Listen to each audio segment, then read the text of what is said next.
Assalamualaikum warahmatullahi wabarakatuh. Perkenalkan, nama saya Weni Purnamasari yang akan menjelaskan laporan penelitian dari kelompok kami.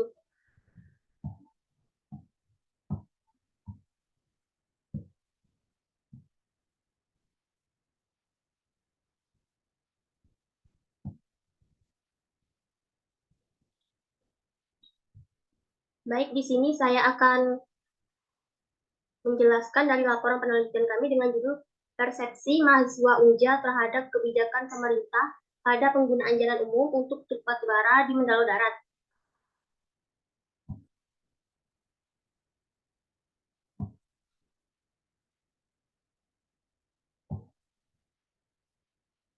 Latar belakangnya itu, batu bara adalah salah satu potensi sumber daya alam yang tidak dapat diperbaharui, yang berada di suatu daerah di mana pengelolaannya bertujuan untuk kemakmuran rakyatnya. Pertambangan batu bara ini juga merupakan salah satu bidang yang membantu perekonomian daerah dan negara. Pemerintah pusat dan pemerintah daerah mempunyai wewenangnya dalam mengurus dan mengelola sumber daya alam. Pada setiap kegiatan, pertambangan dapat menimbulkan dampak negatif pada lingkungannya. Setiap adanya pengelolaan pemanfaatan sumber daya alam, maka akan ada dampak yang akan terjadi terhadap lingkungan hidup dan masyarakat kabupaten atau kota. Selanjutnya untuk rumusan masalah, berdasarkan pemaparan dari latar belakang, pada penelitian ini akan mengkaji dan menganalisis pokok permasalahan bagaimana dampak dari penggunaan jalan umum untuk truk batubara. Yang kedua, bagaimana kebijakan pemerintah dalam penanganan dampak dari penggunaan jalan umum untuk truk batubara tersebut.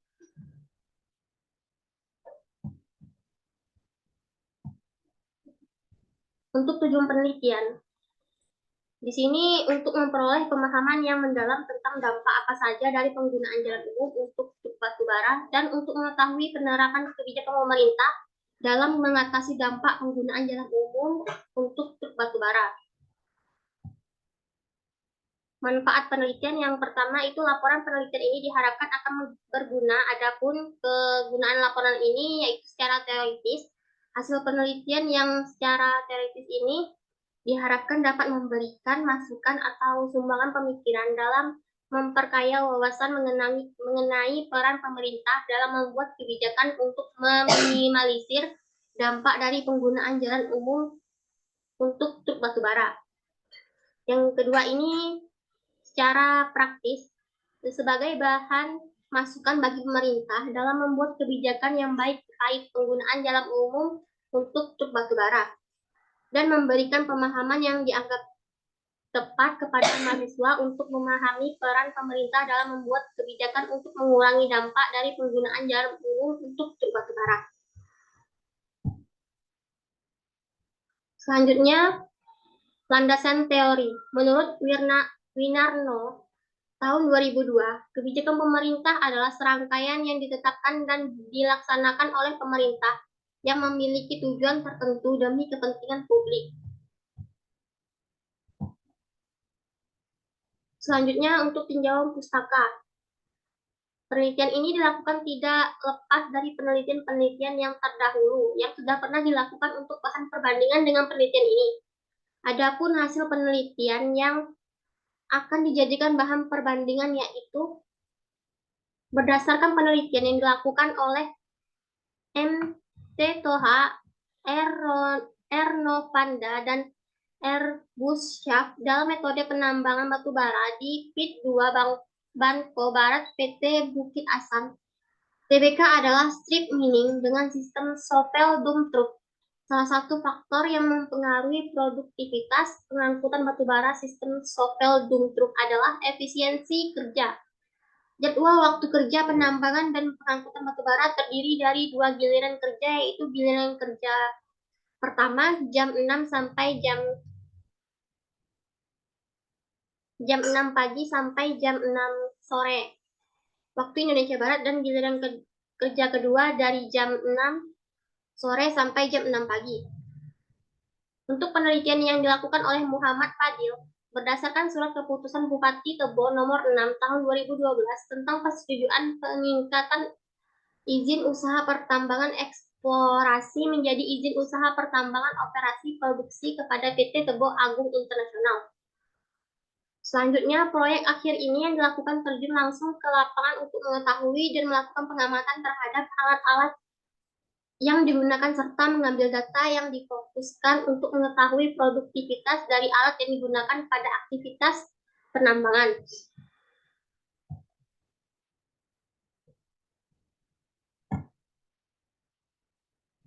Selanjutnya, untuk metode penelitian. Yang digunakan metode penelitian ini adalah deskriptif metode kuantitatif. Pendekatan deskriptif itu melibatkan pengumpulan data, menguji hipotesis, atau menjawab pertanyaan tentang pendapat orang tentang suatu pertanyaan atau topik. Penelitian kuantitatif adalah penelitian berdasarkan pengumpulan dan analisis data dalam bentuk numerik, menjelaskan, memprediksi, dan mengendalikan fenomena berminat.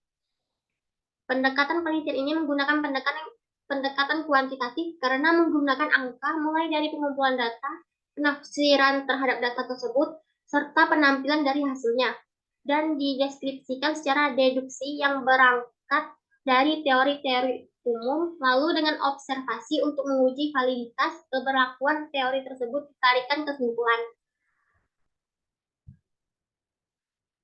Pengumpulan data menggunakan kuesioner.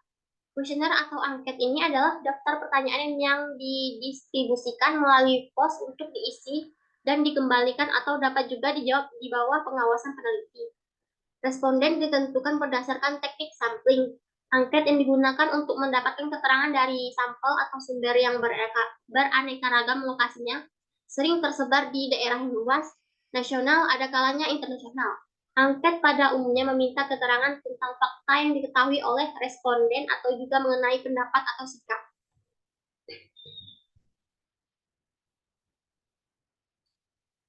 Selanjutnya itu teknik pengumpulan data melalui studi kepustakaan. Teknik pengumpulan data ini studi kepustakaan ini dilakukan dengan mengumpulkan data dari tambahan dari berbagai referensi yang telah didapatkan yang berupa buku dan jurnal ilmiah. Untuk instrumen penelitian, keterangan poin 1 sangat setuju, poin 2 setuju, poin 3 kurang setuju, poin 4 tidak setuju, poin 5 sangat tidak setuju.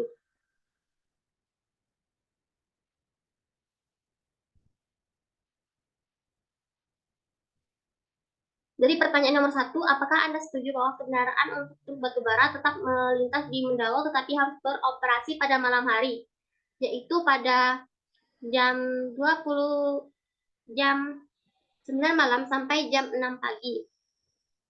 Itu dengan total 413, rata-ratanya 4,09. Pertanyaan kedua, apakah Anda setuju jika muatan batubara harus ditetapkan menjadi 10 ton saja per mobil? Hal ini dilakukan agar mobil beroperasi sesuai dengan kapasitasnya. Dengan total yang dijawab oleh responden 410, rata-rata 3,98. Pertanyaan ketiga, apakah Anda setuju terhadap kebijakan pemerintah Provinsi Jambi terkait aturan lalu lintas untuk truk batubara saat ini? Dengan total jawaban responden 356 dengan rata-rata 3,45. Pertanyaan yang keempat, apakah Anda setuju jika supir truk batubara harus dirazia secara berskala? Ini yang dilakukan agar tahu mana yang cukup umur untuk menjadi supir atau mana yang tidak cukup umur. Dari total yang dijawab oleh responden, totalnya 446 dan rata-rata 4,33.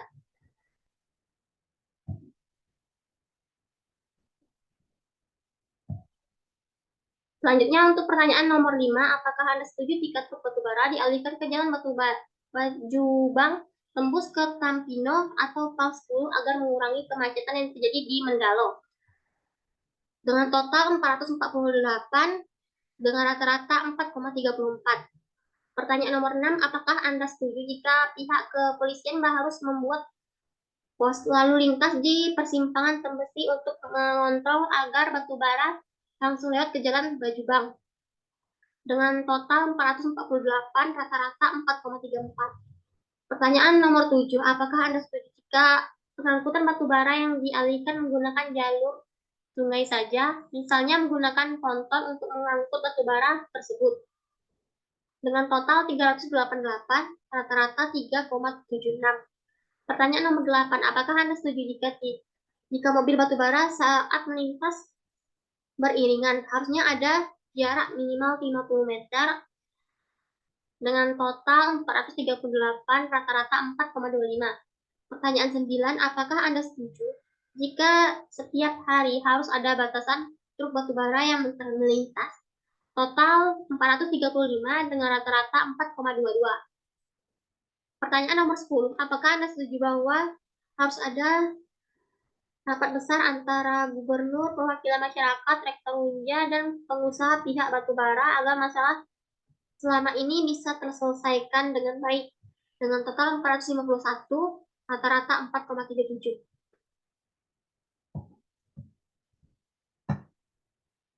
Pertanyaan nomor 11, apakah Anda setuju jika jalan dari Sungai Duren sampai ke Simpang Libo harus diperlebar agar dapat mengurangi kemacetan? Dengan total 445, rata-rata 4,32. Pertanyaan nomor 12, apakah Anda setuju jika penerangan lampu jalan harus diperbanyak terutama di wilayah Mendalo dan Simpang Libo? Dengan total 462, rata-rata 4,48. Pertanyaan nomor 13, apakah Anda setuju jika jalan raya dari Sungai Duren sampai ke Simpang Libo harus diperbaiki atau dipertebal agar tidak ada lagi jalan yang berlubang dan bergelombang? Dengan total 464, rata-rata 4,50. Pertanyaan nomor 14, apakah Anda setuju jika stok minyak solar harus diperbanyak atau dilebihkan agar tidak ada lagi terjadi kemacetan truk batubara di SPBU saat pembelian BBM? Dengan total 435, rata-rata 4,22. Apakah Pertanyaan nomor 15, apakah Anda setuju jika truk batubara yang memarkirkan mobilnya di bahu jalan harus ditindaklanjuti lebih bijak dan diberikan sanksi ulang dan didenda 300.000 agar dapat memberi dampak jerah? Dengan total 427, rata-rata 4,14. Selanjutnya, untuk populasi dan sampel, ini menggunakan populasi adalah populasi kumpulan unit yang akan diteliti ciri-ciri karakteristiknya. Dan apabila populasinya terlalu luas, maka peneliti harus mengambil sampel bagian dari populasi itu untuk diteliti. Berdasarkan definisi tersebut, maka dapat disimpulkan yang menjadi populasi dalam penelitian ini adalah mahasiswa Universitas Jambi. Populasi dalam penelitian ini memiliki batasan yaitu mahasiswa Universitas Jambi angkatan 2020 sebanyak 50 orang. Selanjutnya untuk sampel. Sampel yang baik adalah sampel yang benar-benar dapat digunakan untuk menggambarkan karakteristik populasinya. Besar kecilnya jumlah sampel minimal tidak hanya didasarkan pada persentase populasi, tapi juga ada beberapa pertimbangan untuk menentukan jumlah sampel yang diperlukan. Sampel yang benar-benar dapat menjamin ketetapan kesimpulan suatu penelitian adalah sampel yang benar-benar representatif yang mewakili semua unsur yang ada dalam populasi. Selanjutnya yang terakhir, kerangka penelitian. Di sini ada persepsi mahasiswa terhadap kebijakan pemerintah dalam penggunaan jalan umum untuk truk batubara di Mendalo Darat. Yang diteliti itu persepsi mahasiswa, kebijakan pemerintah, truk batubara di Mendalo Darat. Sekian dari saya Kiri. Wassalamualaikum warahmatullahi wabarakatuh.